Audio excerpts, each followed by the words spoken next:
জীবনের প্রত্যেক মুহূর্ত আমাদের কিছু না কিছু শিক্ষা দেয়, নির্ভর করছে আমাদের দৃষ্টিভঙ্গির ওপর। যেমন নদী হলো আমার অত্যন্ত প্রিয়, নদীতে ভ্রমণ করতে আমার খুব ভালো লাগে। কি বলেন? নদীতে সবসময় নতুন কিছু থাকে, ও পুরনো কিছুই নিয়ে বসে থাকে না। সবসময় প্রবাহমান, কখনো থামে না। ততক্ষণ থামে না যতক্ষণ না সাগরে গিয়ে সমাহিত হচ্ছে।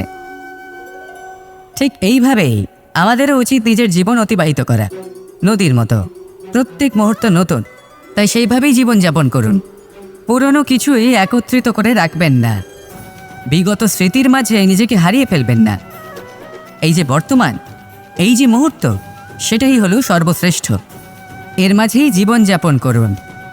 নদীর মতো প্রবাহমান হতে শিখুন।